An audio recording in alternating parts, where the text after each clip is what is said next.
Rabbi shrah li sadri wa yassir li amri wahlul 'uqdatam min lisani yafqahu qawli.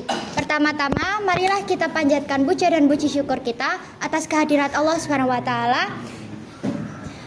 Sebagaimana kita dapat berkumpul di sini dengan keadaan sehat walafiat. Tak lupa salawat dan salam kita hantarkan kepada Nabi kita Muhammad Sallallahu Alaihi Wasallam yang kita tunggu syafaatnya di hari akhir kelak.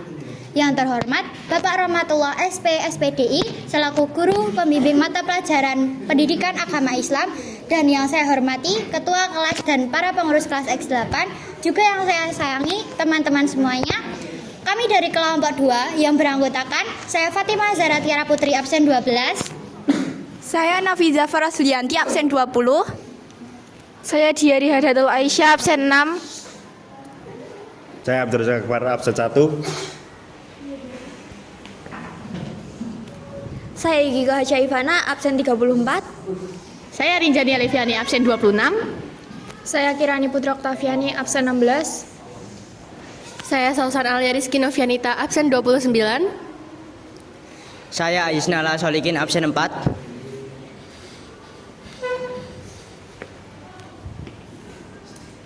Di sini kita akan mempresentasikan mengenai menghindari sifat berfoya-foya, riya, sum'ah, takabur, dan hasad. Yang pertama-tama adalah berfoya-foya. Sikap hidup berfoya-foya memiliki arti menghamburkan uang untuk tujuan bersenang-senang seperti membeli barang yang tidak diperlukan. Kita hidup dalam pola berbelanja untuk hidup, bukan hidup untuk berbelanja. Maka dari itu, uang sisa yang kita miliki lebih baik kita simpan saja di tabungan daripada kita gunakan untuk hal-hal yang tidak berguna seperti berfoya-foya. Allah Subhanahu wa taala berfirman dalam Quran surah Al-Isra ayat 27. A'udzubillahi minasyaitonirrajim. Innal mubadzirina kanu ikhwanasyayatin wa kana syaitonu lirabbihi kafura. Yang artinya, sesungguhnya para pemboros itu adalah saudara-saudara setan, dan setan itu sangat ingkar kepada Tuhannya. Allah Subhanahu wa taala juga berfirman dalam Quran surah Saba ayat 34. Wa ma arsalna fi qaryatin min nadhirin illa qalu musrafuha inna bima ursiltum bihi kafirun. Yang artinya, dan setiap kami mengutus seorang pemberi peringatan kepada suatu negeri, orang-orang yang hidup mewah di negeri itu berkata, kami benar-benar mengingkari apa yang kamu sampaikan sebagai utusan. Selanjutnya ialah ciri-ciri dari berfoya-foya yang akan disampaikan oleh Yukiko. Terima kasih Fatimah karena sudah memperkenankan saya menjelaskan tentang ciri-ciri berfoya-foya. Yang pertama, kesenangan pribadi adalah tujuan hidup. Orang yang suka berfoya-foya biasanya lebih mementingkan kesenangan hidup di dunia daripada kesenangan hidup di akhirat. Yang kedua, berperilaku konsumtif. Orang yang suka berfoya-foya cenderung bersikap konsumtif karena dia tidak bisa membendung nafsunya untuk membeli sesuatu yang tidak diperlukan. Yang ketiga, egois. Orang yang berfoya-foya cenderung egois karena ia lebih mementingkan dirinya sendiri untuk kepentingan dirinya sendiri. Padahal dibanding itu dia bisa menggunakan hartanya untuk sesuatu yang lebih penting. Contohnya, menyedekahkan hartanya ke orang yang lebih membutuhkan atau sebagainya. Yang keempat, sombong. Orang yang suka berfoya-foya biasanya sombong karena ia merasa dia bisa membeli segala sesuatu yang ia ingin.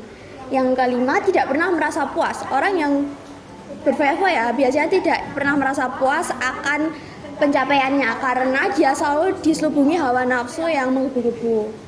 Selanjutnya, cara menghindari yang akan disampaikan oleh Arin. Terima kasih Saudari Giko. Yang pertama, cara menghindari untuk berfoya adalah berbelanja sesuai kebutuhan. Berbelanja sesuai kebutuhan biasanya ini digunakan untuk mengurangi mengeluarkan biaya yang terlalu banyak. Biasanya, atau sebagai contoh aja, kita pergi ke minimarket. Kita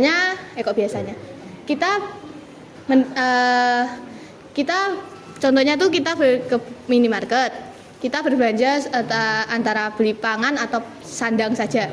Tidak usah seperti membeli seperti kosmetik atau apa, karena itu di luar kebutuhan kita. Oke. Yang kedua, membiasakan diri sedekah dan membantu orang lain.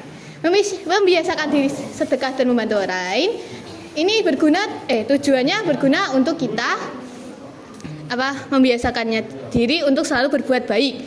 Seperti Seperti kita menolong orang yang sakit atau orang yang perlu membutuhkan dan sedekahkan harta lebih kita untuk orang yang memerlukan. Yang ketiga, bergaya hidup sederhana. Biasanya orang-orang yang suka berfoya-foya, ya biasanya kalau keluar ke rumah atau pergi ke suatu tempat, biasanya pasti menggunakan pakaian atau kosmetik atau perhiasan yang sangat banyak ya, mewah gitu. Ya, lebih baik kita gunakan bergaya gunakan yang sederhana saja, kurang lebihnya begitu. Lalu yang keempat, selalu bersyukur. Kita sebagai umat manusia, umat muslim, mesti selalu bersyukur atas kenikmatan yang diberikan oleh Allah Subhanahu wa taala. Yang kelima, bertindak selektif dan terencana. Bertindak selektif dan terencana ini mengolah suatu kebutuhan kita sebelum kita mengolah pikiran kita untuk membeli sesuatu sebelum kita lakukan. Dan yang keenam, bersikap rendah hati.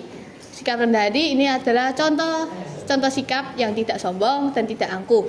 Sebagai contoh, kita menolong orang yang sakit atau orang yang memerlukan, menjenguk orang sakit, dan ya kurang lebih begitu. Selanjutnya, dampak negatif yang akan dibacakan oleh Fatimah.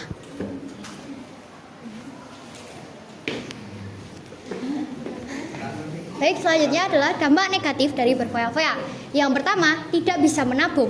Menabung itu sangat penting bagi kita. Selain untuk dana darurat, tabungan juga bisa untuk dana yang kita gunakan untuk masa yang akan datang. Yang kedua, hutang dan tagihan menumpuk. Hutang itu wajib dibayar, kecuali jika si pemberi hutang mengikhlaskan hutang tersebut. Dan jika yang berhutang ini sudah meninggal dunia, maka wajib dibayarkan oleh ahli warisnya. Yang ketiga, tidak memiliki dana darurat. Maka dari itu, kita harus menabung agar memiliki dana darurat atau uang simpanan. Lalu yang keempat, masa tua terancam. Mengapa masa tua terancam? Karena pada masa mudanya, dia menghabiskan waktu dan hartanya untuk kegiatan yang tidak bermanfaat seperti berfoya-foya. Yang kelima, stres. Karena tidak memiliki dana dan tagihan menumpuk, ini dapat memicu terjadinya stres. Yang keenam, merasa serba kekurangan. Orang yang memiliki sifat hidup berfoya-foya cenderung merasa tidak pernah cukup atas apa yang dia miliki. Karena apa? Karena dia tidak pernah bersyukur. Kunci dari kita dapat menikmati hidup ialah dengan bersyukur. Bersyukur tidak hanya dengan mengucapkan alhamdulillahirabbil alamin, tetapi kita dapat memanfaatkan yang telah diberikan oleh Allah Subhanahu wa taala kepada kita dengan sebaik-baiknya dan tidak menggunakannya untuk hal-hal yang buruk. Lanjut. Lalu, manfaat menghindari sikap berfoya-foya. Yang pertama, tidak terpengaruh rayuan setan. Orang yang memiliki iman di dalam hatinya tidak akan terpengaruh dari rayuan setan. Karena apa? Karena dia senantiasa dilindungi oleh Allah Subhanahu wa taala. Lalu, terhindar dari sikap miskin. Sikap hidup miskin. Karena kita sudah menabung uang yang kita miliki, maka kita memiliki dana darurat yang dapat kita gunakan saat kita butuhkan. Lalu terbiasa memenuhi kebutuhan dan menjatuhkan keinginan. Kebutuhan itu harus diutamakan daripada keinginan. Kebutuhan itu seperti sandang, pangan, dan papan. Sandang itu pakaian, papan itu tempat tinggal, dan pangan itu makanan. Dan keinginan itu dapat seperti barang-barang mewah atau barang-barang yang kita inginkan tetapi tidak terlalu kita butuhkan.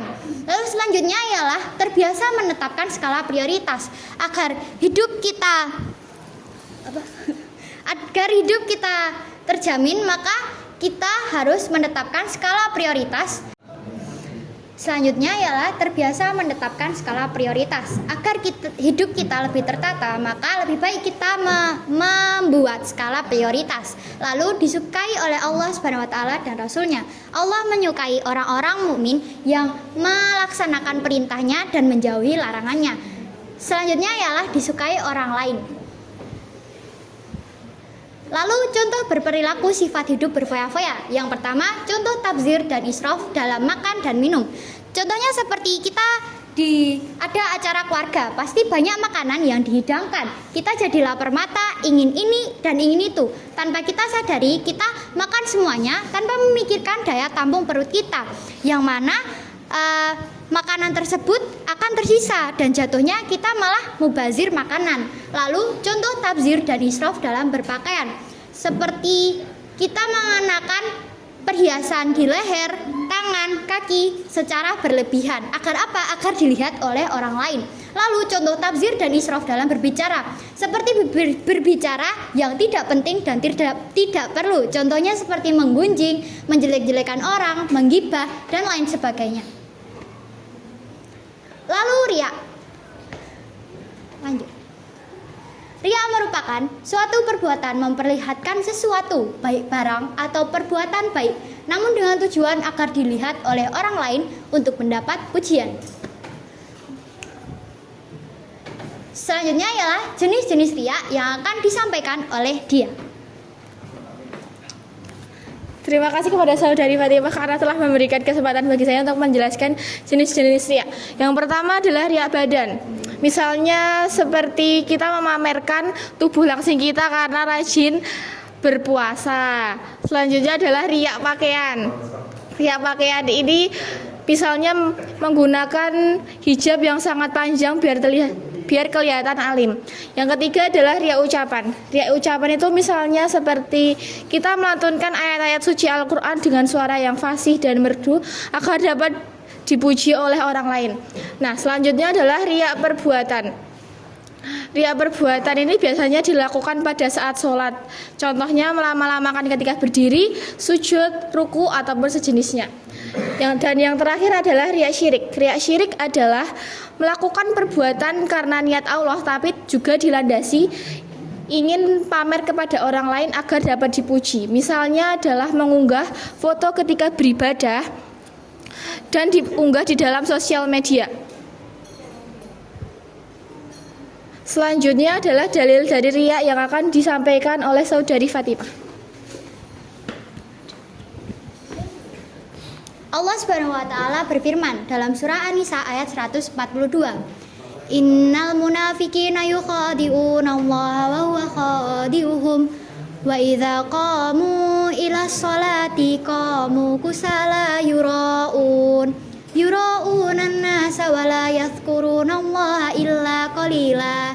Yang artinya sesungguhnya orang munafik itu hendak menipu Allah, tetapi Allah lah yang menipu mereka. Apabila mereka berdiri untuk sholat, mereka lakukan dengan malas. Mereka bermaksud riya, ingin dipuji di hadapan manusia, dan mereka tidak mengingat Allah kecuali sedikit sekali. Quran Surat An-Nisa nomor 4 ayat 142. Selanjutnya ialah ciri-ciri riya yang akan disampaikan oleh Yukiko. Terima kasih saudari Fatimah sudah memperkenankan saya untuk menjelaskan ciri-ciri riya. Yang pertama, kita semua sudah tahu kalau riya itu artinya memamerkan atau menampakkan. Orang yang riya biasanya malas jika seorang diri karena tujuan ibadahnya untuk diperlihatkan atau dipamerkan kepada orang lain, bukan semata-mata karena Allah Subhanahu wa taala. Yang kedua, giat jika di tengah-tengah orang banyak. Tetapi orang yang riya ini akan rajin beribadah apabila di tengah-tengah orang banyak karena tujuannya itu untuk dipamerkan atau diperlihatkan kepada orang lain. Yang ketiga, tambah semangat beramal jika mendapatkan pujian. Orang yang riya akan bertambah amalannya apabila ia dipuji oleh orang lain karena ia merasa usahanya untuk beribadah sudah terlampaui atau sudah dipuji orang lain. Yang keempat, berkurang jumlah amalannya jika mendapatkan celaan dari orang lain. Tetapi berbanding terbalik, orang yang riya akan berkurang amalannya atau mengurangi amalannya karena ia dicela orang lain. Selanjutnya, akibat hidup ria yang akan disampaikan oleh Saudari Fatimah. Aku mau. Akibat hidup ria, yang pertama muncul rasa tidak puas atas amal yang dikerjakannya. Karena apa? Karena amal yang dikerjakannya dibarengi dengan ria, yaitu tidak dengan ketulusan dari hatinya, melainkan dia memiliki tujuan lain untuk bisa dipuji oleh orang lain atau bisa dilihat oleh orang lain. Kita beribadah itu sesungguhnya harusnya menginginkan ridho dari Allah Subhanahu wa taala. Lalu yang kedua, muncul rasa gelisah saat melakukan amal kebaikan. Saat dia melakukan amal kebaikan, dia di hatinya tidak akan tenang dan selalu gelisah. Lalu merusak nilai pahala dari suatu ibadah, bahkan bisa hilang sama sekali. Ketika seseorang melakukan amal ibadah tetapi dibarengi dengan riya, maka yang dia lakukan itu akan sia-sia atau tidak akan mendapatkan apa-apa. Selanjutnya ialah mengurangi kepercayaan dan simpati dari orang lain. Karena orang lain sudah tahu jika dirinya riya dan melakukan perbuatan itu tidak sesuai, tidak dengan keikhlasan dari hatinya, maka orang lain akan hilang simpati oleh orang itu. Lalu menyesal apabila amalnya tidak diperhatikan oleh orang lain. Orang yang mempunyai sifat riya, jika dia beribadah, akan senang bila dilihat oleh orang lain. Karena apa? Karena dia mengharapkan pujian dan pandangan oleh orang lain. Dia akan menyesal bila dia beribadah tetapi tidak ada yang melihatnya. Lalu menimbulkan sentimen pribadi orang lain karena adanya rasa iri dan dengki. Orang yang riya akan terlihat sempurna atau rajin ibadah di hadapan orang lain, dan orang lain akan merasa iri ataupun dengki. Selanjutnya ialah cara menghindari riya yang akan disampaikan oleh Ali. Cara menghindari riya adalah yang pertama, niatkan ibadah hanya karena Allah. Saatnya jam ke-6 dimulai. Kita sebagai umat muslim atau yang beragama muslim pasti kita beribadah hanya kepada Allah. Karena apa? Karena kita semua itu akan dikembalikan ke dunia akhirat nanti. Agar kita niatkan ibadah kita agar kita bisa masuk ke surga. Yang kedua, berdoa dan memohon pertolongan kepada Allah. Hanya kepada Allah kita semua akan diberi pertolongan dan doanya akan dikabulkan oleh Allah Subhanahu wa taala. Mengendalikan hati. Mengendalikan hati merupakan suatu menguasai dan mengekang hati yang dapat dan keinginan-keinginan yang tidak dapat merusak hubungan hati kita dengan sesama dan dengan Tuhan. Lalu yang keempat, selalu mengingat Tuhan. Selalu ingat Allah. Ingat, Tuhan kita hanya satu, yaitu Allah Subhanahu wa taala. Lalu yang kelima, menyembunyikan amal kebaikan seperti menyembunyikan aib. Kita biasanya riya itu kan biasanya apa-apa kalau kita melakukan sesuatu kebaikan atau apa pasti harus dilihat orang lain agar bisa dipuji. Tapi Allah tidak menyukai itu. Nah, jika amalnya diterima oleh Allah, kita lebih baik melakukannya seperti secara diam-diam atau melakukannya dengan ikhlas, tidak perlu dipuji oleh orang lain. Lalu manfaat menghindari sifat riya yang akan dibaca oleh Fatimah. Manfaat menghindari sifat riya yang pertama, dapat dipercaya oleh banyak orang. Jika kita sudah dipercaya oleh orang banyak, maka kita harus memegang kepercayaan itu. Lalu yang kedua, menjadi orang amanah. Jika kita sudah diamanai, maka kita harus melaksanakan sesuai apa yang diamanahkan. Jika tidak melakukan sesuai yang diamanahkan, sama saja kita adalah orang yang munafik. Ciri-ciri orang munafik ada 3. Yang pertama, bila berkata ia bohong, bila berjanji ia mengingkari, dan bila diberi amanah ia berkhianat. Lalu yang ketiga, terhindar dari siksa yang akan pergi kelak di hari akhir. Semua perbuatan kita, sekecil apapun perbuatan kita, akan dipertanggungjawabkan di hari akhir kelak. Lalu contoh perilaku sifat hidup riya. Yang pertama, seseorang menyumbang orang-orang yang paling ceria. Seseorang siswa sedang melaksanakan sholat duha atau zuhur dengan harapan supaya dapat nilai dari gurunya. Sifat-sifat yang melekat pada diri seseorang atau bawaan dari dirinya. Lalu enggan untuk beribadah sendirian, namun senang apabila ada yang melihatnya. Seseorang yang mengadakan aksi sosial namun dengan tujuan akan ditayangkan di TV atau radio. Ini banyak sekali terjadi di media sosial, seperti orang yang melakukan bakti sosial atau ingin berbagi hartanya atau bersedekah dengan tujuan agar dilihat oleh orang-orang. Lalu sum'ah. Sum'ah yaitu melakukan amal ibadah yang dimaksudkan agar orang lain bisa mendengar dan memberi pujian baginya. Terdapat dalil sum'ah yang berbunyi an salamah qala sami'tu jundaba yaqulu qala Nabiullah sallallahu alaihi wasallam man sama'a sama'allahu bi wa man yurani yuranillahu bi. Artinya, dari Salamah berkata bahwa ia mendengar dari Jundab berkata bahwa Nabi Muhammad sallallahu alaihi wasallam bersabda, siapa yang beramal karena sum'ah, Allah akan menjadikannya dikenal sum'ah. Dan yang beramal karena riya, Allah akan menjadikannya dikenal riya. Hadis riwayat Bukhari. Lalu jenis-jenis sum'ah yang akan disampaikan oleh dia.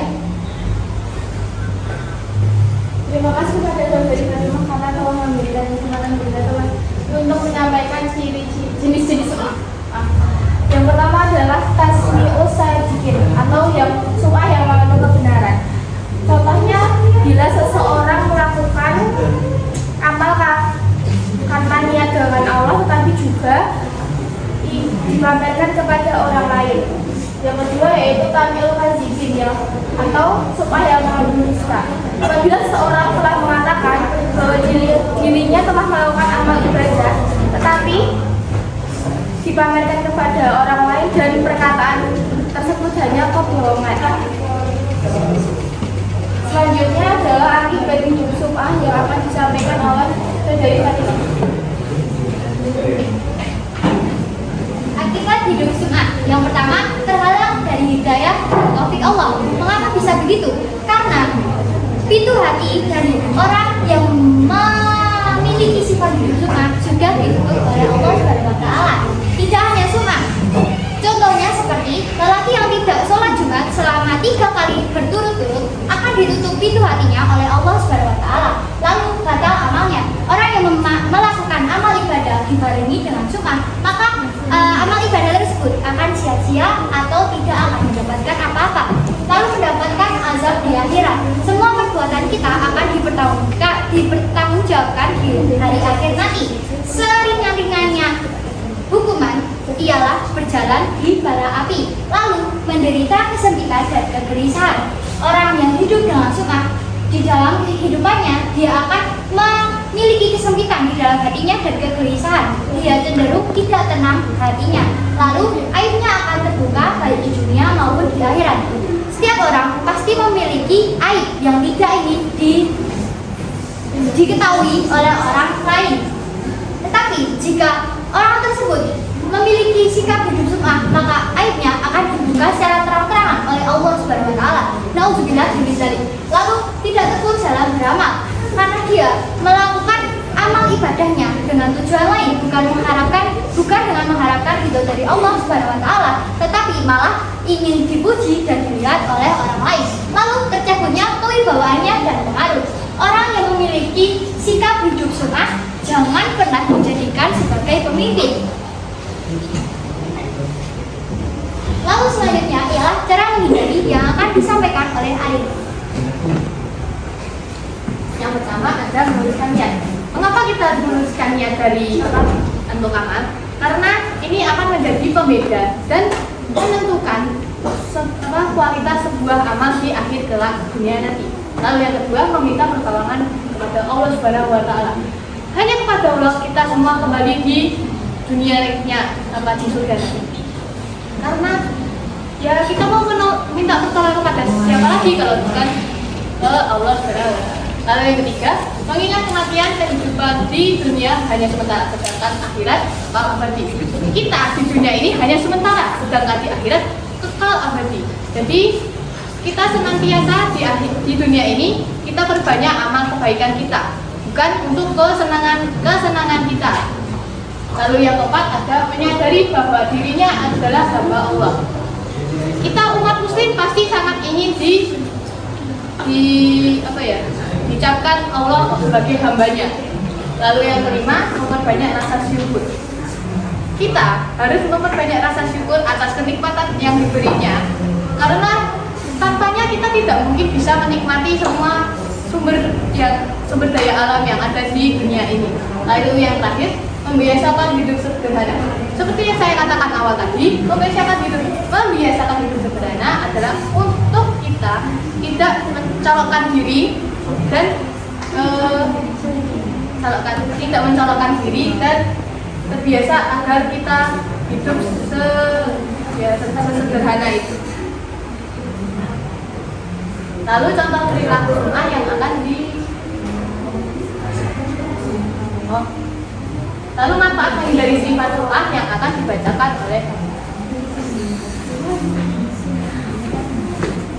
Lalu manfaat menghindari sifat sunnah. Yang pertama, terbebas dari api neraka. Orang yang menghindari sifat sunnah, insya Allah akan dibebaskan oleh Allah dari api neraka. Yang kedua, mendapat pahala dari Allah. Segala perbuatan kita akan mendapatkan balasan yang setimpal dari Allah Subhanahu wa taala. Lalu yang ketiga, Allah Subhanahu wa taala meridhoi setiap kebaikan yang telah kita lakukan.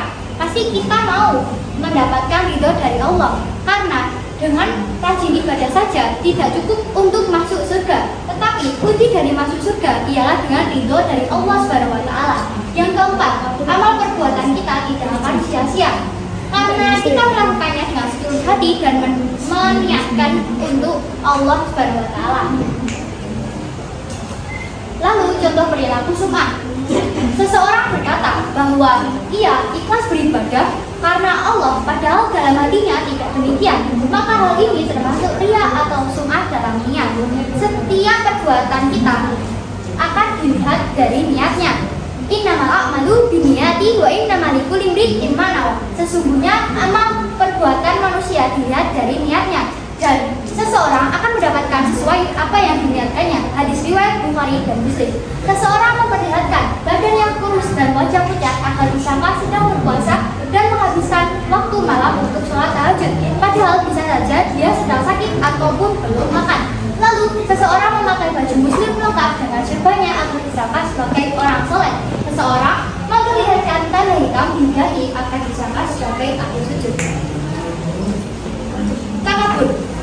Takabur dapat diartikan juga sifat sombong. Orang takabur akan melihat dirinya sendiri lebih besar dan lebih sempurna dari yang lain, atau seperti tinggi hati. Allah Subhanahu wa taala berfirman dalam Quran surah Luqman ayat 18. Wala tusair khaddaka lin-nasi wala tamshi fil ard wala tamshi fil ardi marahan innallaha la yuhibbu kulla mukhtalin fakhur.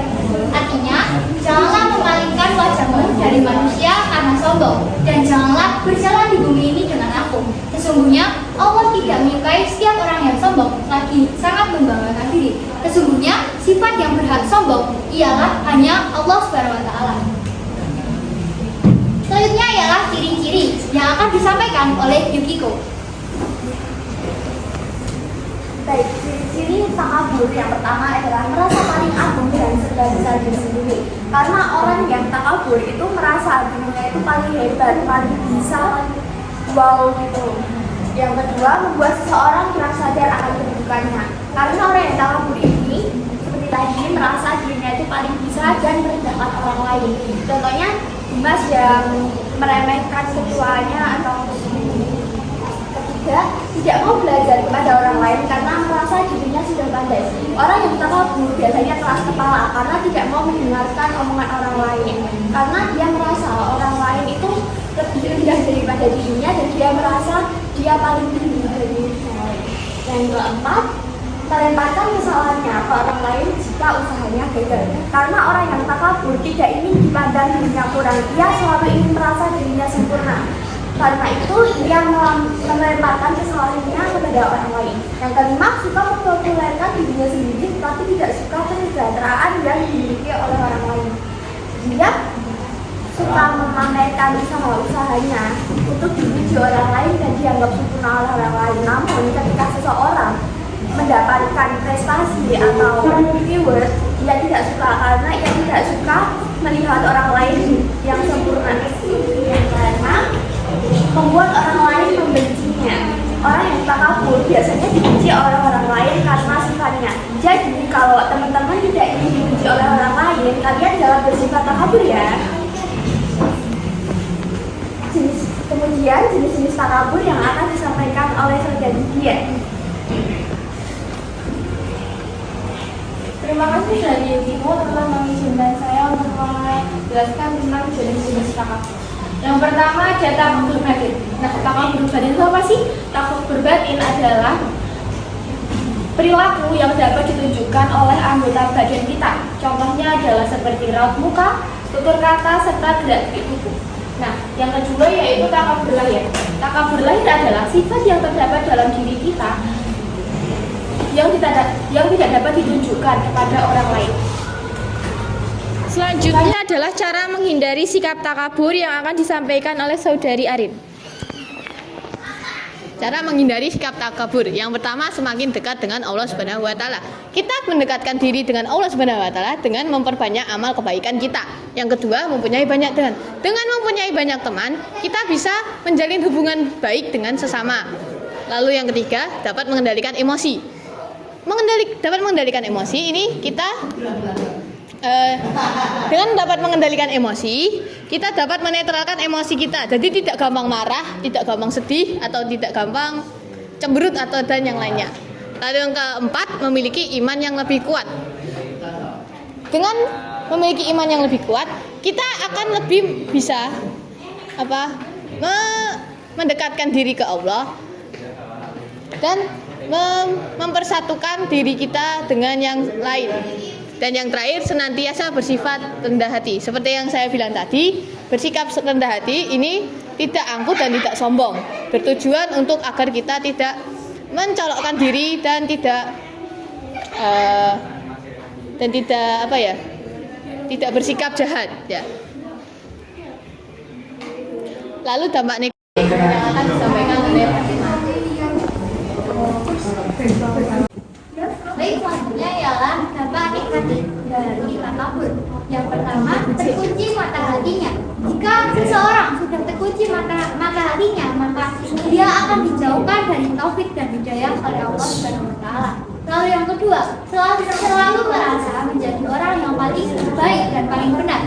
Seseorang yang memiliki sifat takabur di dalam dirinya, dia cenderung tidak suka dibenarkan oleh orang lain atau tidak suka jika dikomentari lah.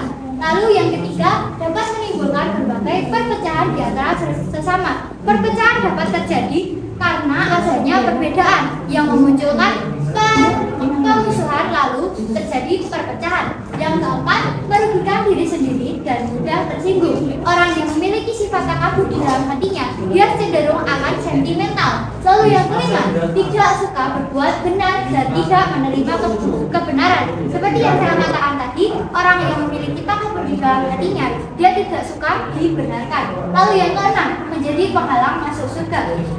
Karena apa? Karena kunci dari masuk surga yang tadi ridho dari Allah dan orang-orang yang memiliki keimanan di dalam dirinya. Yang ketujuh, mendapat hukuman di dunia karena kesombongannya. Setiap perbuatan kita akan dipertanggungjawabkan di hari akhir, tapi bisa juga dibalas. Semua perbuatan kita akan mendapatkan balasan yang setimpal, baik itu di dunia di akhirat ataupun di akhirat saja. Yang keenam, membuat orang lain membenci perilakunya. Jika orang lain sudah membenci perilakunya, maka orang-orang akan menjauhinya dan orang tersebut tidak akan mempunyai teman. Lalu manfaat menghindari sifat takabur. Yang pertama, semakin dekat dengan Allah Subhanahu wa taala. Yang kurang gitu. Sekiannya. Selanjutnya adalah manfaat menghindari sifat takabur. Yang pertama, semakin dekat dengan Allah Subhanahu wa taala. Karena apa? Karena dia sudah menghindari larangan Allah dan menjalankan perintahnya. Lalu yang kedua, memiliki iman iman yang lebih kuat. Seseorang yang memiliki iman di dalam hatinya akan senantiasa dijaga oleh Allah Subhanahu wa taala. Lalu yang ketiga, dapat mengendalikan emosi atau dia cenderung tidak sentimental seperti orang-orang yang memiliki sifat takabur. Lalu coba perilaku sifat takabur, meremehkan atau merendahkan orang lain seperti menjelek-jelekan, lalu memalingkan muka ketika bertemu orang lain atau bisa disebut sombong. Yang ketiga, berlagak dalam bicara. 4. Bergaya berlebihan dalam berpakaian, mengenakan perhiasan yang berlebihan. Yang kelima, memboros dalam kata benda atau seperti yang awal tadi yaitu berfoya-foya. Lalu hasad. Hasad adalah perasaan negatif yang muncul tanpa alasan yang jelas saat mengetahui orang lain mendapatkan hal yang baik atau biasa disebut dengan minder. Rasulullah SAW melarang umatnya untuk berbuat hasad. Dari Abu Hurairah bahwa Nabi Muhammad SAW bersabda, "Iyyakum wal hasadah, fa innal hasadah ya'kulul hasanata kama ta'kulun narul hatab." Artinya, jagalah dirimu dari hasad, karena sesungguhnya hasad itu merusak kebaikan sebagaimana api memakan kayu bakar. Hadis riwayat Abu Dawud nomor 4257 dari Abu Hurairah. Lalu jenis-jenis hasad yang akan disampaikan oleh dia. Terima kasih saudara Fatimah telah memberikan kesempatan untuk saya untuk menjelaskan apa itu jenis hasad. Yang pertama adalah hasad hakiki. Hasad hakiki adalah sikap iri dengki kepada kenikmatan yang telah orang lain dapatkan dan ingin kenikmatan tersebut dicabut dari orangnya. Yang kedua adalah ghibah atau hasad mujazi. Nah, ini berarti iri atas kenikmatan yang telah orang lain dapatkan dan tetapi tidak ingin orang lain tersebut kehilangan nikmatnya. Selanjutnya adalah orang yang memiliki sifat hasad yang akan disampaikan oleh saudari Tiko.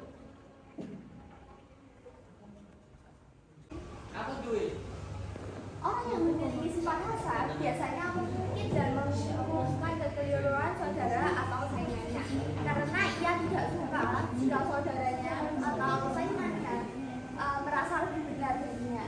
Kemudian merasa puas jika saingannya dicela orang lain karena dia sangat tidak suka jika saingannya dipuji-puji oleh orang lain. Makanya dia sangat suka sekali ketika saingannya dicela orang yang lain. Dan merasa sesak dadanya apabila saingannya dipuji oleh orang lain. Seperti yang saya katakan tadi, orang yang memiliki sifat hasad sangat tidak suka apabila saingannya itu dipuji-puji oleh orang lain. Dan kemudian berusaha mencari-cari kesalahan orang yang ia benci. Orang yang hasad juga suka sekali mencari kesalahan orang yang ia benci karena dia tidak akan suka jika saingannya dipuji oleh orang lain. Yang terakhir, merasa tidak senang terhadap kebahagiaan orang lain karena ia merasa dirinya itu harus yang paling sempurna, harus dipuji-puji oleh orang lain dan sebagainya. Kemudian akibat hasad yang akan disampaikan oleh Akibat hidup hasad yang pertama, terhalang dari hidayah dan taufik Allah. Karena apa? Karena telah ditutup mata hatinya, pintu hatinya, lalu batal amalnya. Seorang yang melakukan amal perbuatan dengan hasad, sama saja dia melakukannya tidak akan mendapatkan apa-apa atau sia-sia, lalu mendapatkan azab di akhirat. Semua perbuatan kita akan dipertanggungjawabkan kelak di hari akhir atau mendapatkan balasan yang timpal, lalu menderita kesempitan dan kegelisahan dalam hidupnya. Dia akan cenderung merasa gelisah atau tidak tenang dalam menjalani hidupnya, lalu aibnya akan terbuka baik di dunia maupun di akhirat. Tercampurnya kewibawaannya dan pengaruh. Orang yang memiliki sifat hasad sebaiknya jangan dijadikan sebagai pemimpin. Tidak tekun dalam beramal karena dia memiliki tujuan lain dalam beramal atau tidak ikhlas.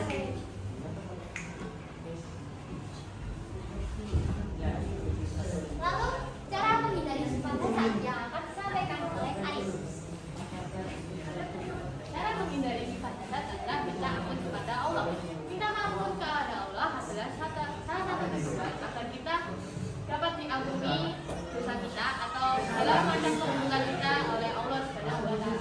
Lalu doa orang lain. Seperti doa orang lain itu seperti orang tua kita, saudara kita, atau teman kita, atau teman jauh atau yang lain. Lalu yang ketiga, menahan diri dari sikap tidak rela kepada Allah. Kita di dunia ini pasti sangat ada keadilan dan tidak ada keadilan.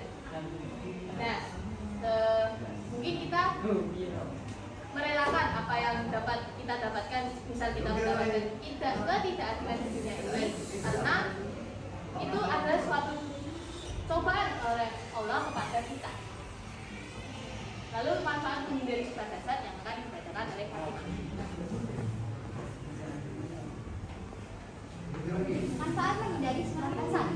Pertama, selalu berbaik sangka kepada Allah Subhanahu wa taala atau husnuzon tentang apa yang sudah Allah berikan dan Allah tetapkan.